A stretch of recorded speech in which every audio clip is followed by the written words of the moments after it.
নে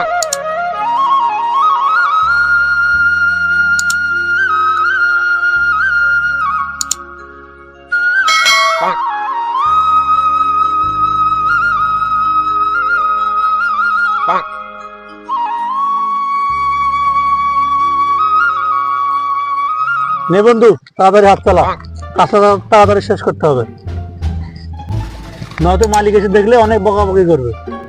আচ্ছা ঠিক আছে। শীতের দিনে দেখ দিনটা কত ছোট হয়ে গেছে। শীতের দিনে শুধু দিনে ছোট হয় না, ছেলেদের ওইটাও ছোট হয়ে যায়। কাজ কর, তোর খালি সব উল্টা পাল্টা কথা। বিশ্বাস হয় না? শোন তাহলে সেদিনের কথা।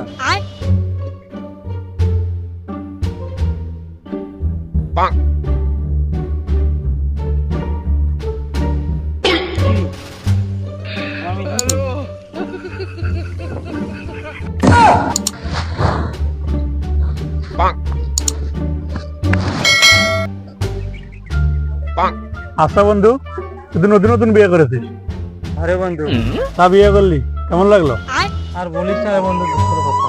কি বলিস তুই? আমি তো শুনেছি বিয়েতে অনেক মজা। আরে বন্ধু, যেখানে শীতের রাতে একা একা ল্যাপে গরম হতো না, এখন ল্যাপের নিচে থাকাই দেয়। কেন রে বন্ধু, কি হয়েছে? আর বলিস না রে বন্ধু, বিয়ে করছে ইয়া মোটা একটা বউ। সুন্দর তো ঠিকই দুইজনের ল্যাপ গায়ে দেখো ভাই, তুই অর্ধেক রাতে উঠে দেখি। কি দেখিস? অর্ধেক রাতে উঠে দেখি কি দেখিস? তুই শালা বলতে তো দিলে বলবো। আচ্ছা ঠিক আছে বল। কিন্তু অর্ধেক রাতে উঠে দেখি বউ আছে, ল্যাপও আছে, কিন্তু আমি ল্যাপের নিচে নাই। তুই ল্যাপের নিচে নাই মানে কোথায় যাস? আমি ল্যাপের বাইরে যাই। কেন তুই বাইরে যাস কেন? কারণ ল্যাপটা আমি যৌতুক নিয়েছি। তুই মানুষ হলি না, নে কাজ কর। পাশে বেতেরারা আজুরাইছে ছোট দেওরা রে, বেলা হয় ভাবিব পান্তা নাই মুখ পেটেরে। বেলা হয় ভাবিরা, পান্তা নাই মুখ পেটেরে। চল বন্ধু, অনেক তো কাজ করলাম, একটু বিশ্রাম নেই। আচ্ছা চল, ঠিক আছে।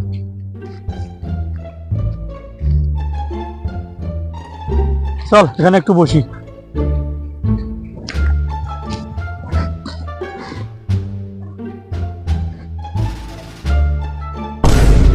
বন্ধু তো হাতে কি হয়েছে? ও না, এটা কিছু না, ওনার হাতে নতুন চামড়া উঠতেছে। দেখি দেখি দেখি, এটা তো নতুন চামড়া নয়, এটা তো সাদা দাগের মতো কিছু একটা। বাদ দে তো, এটা কিছু নয়। আচ্ছা আমি দেখি একটু। এ বন্ধু, এটা তো সাদা দাগ নয়, আমি তো শুনেছি এটা একটা রোগ। আরে সাদা দাগও কোনোদিন রোগ হয় নাকি? আরে বন্ধু, আচ্ছা তোর কি এই জায়গায় কোনো ব্যথা হয়? না, এখানে কোনো ব্যথা হয় না তো। আচ্ছা তোর কি এই জায়গায় কোনো অনুভূতি হয়? না তো, কোনো অনুভূতি হয় না। এ বন্ধু, শুনেছিলাম এটা নাকি কুষ্ঠ রোগ। সর এখান থেকে, তুই আমার বন্ধু হয়ে এরকম কথা বলতে পারলি? এ বন্ধু রাগ করিস না, আমি তোকে এই কথাটা এইভাবে বলতে চাইনি। রাগ করবো না মানে? তুই কিভাবে বলতে চেয়েছিস? তার মানে আমি শুনেছিলাম এই দাগ নাকি ওই রোগের লক্ষণ। তুই কিন্তু আবার আমাকে অপমান করছিস। শোন, তুই রাগ করিস না, চল আমরা ডাক্তার কাছে যাই, ডাক্তার কি বলে শুনি। তোকে আমি আমার বন্ধু ভেবেছিলাম, আর তুই কিনা এ আমাদের বংশে এ রোগ কারো আছে, তাহলে আমার কিভাবে সমস্যা হবে? বন্ধু শোন, তুই রাগ করিস না। সত্যি আজ থেকে তোর সাথে সমস্ত সম্পর্ক শেষ, আর তোর সাথে আমি আর কাজই করবো না। তাহলে তুই কি করবি? আমাদের এতদিনের বন্ধুত্ব। তোর বন্ধুত্বের নারীরে খালি কর, আমি ঢাকায় গিয়ে রিক্সা চালাবো, তা তোর সাথে কোনোদিন কাজ করবো না। এ বন্ধু যাইস না, দাঁড়া দাঁড়া দাঁড়া দাঁড়া।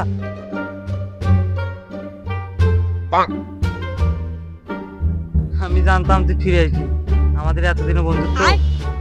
আমি তোকে একটা কথা বলার জন্য ফেরত আসলাম। 3টে পরোটা, সাথে আনলিমিটেড তরকারি, এক টুকরো পেঁয়াজ, একটা কাঁচা লঙ্কা, একটা সেদ্ধ ডিম, 30 টাকা। তো খাইছিলাম না? জানতাম ফেরত দেবে না। ঠিক আছে থাক, আমি গেলাম। এ বন্ধু দাঁড়া, যাইস না বন্ধু।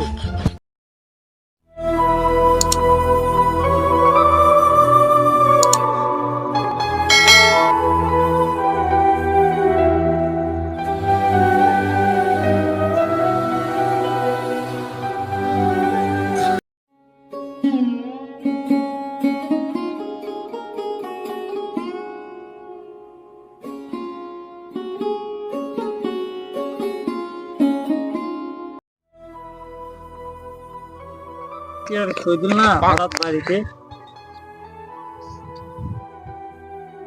এ বন্ধু দাঁড়া দাঁড়া দাঁড়া দাঁড়া দাঁড়া দাঁড়া।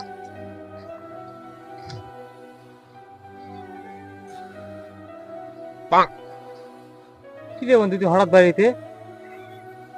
তোর সাথে রাগ করে আমি ঢাকায় গেলাম, এই দেখ আমার হাতে কি হয়েছে। আগে তো তোর এক হাতে ছিল, এখন দুই হাতে হয়েছে, আবার মুখে উঠেছে। তুই ডাক্তার দেখাস নাই? দাগগুলোর জন্য অনেক কবিরাজ দেখেছি, অনেক ফকির দেখেছি, আমার এই দাগগুলো ভালো হয় নাই। তাই দেখ বন্ধু আমার কি কি দিয়েছে। শরীরের কি হাল করে দিচ্ছিস? তোকে তো আগেই বলেছিলাম চল ডাক্তারের কাছে যাই, তুই তো আমার কথা শুনলি না। তোর কথা না শুনে অনেক ভুল করেছে বন্ধু, আমার কি ওরকম ভালো হবে?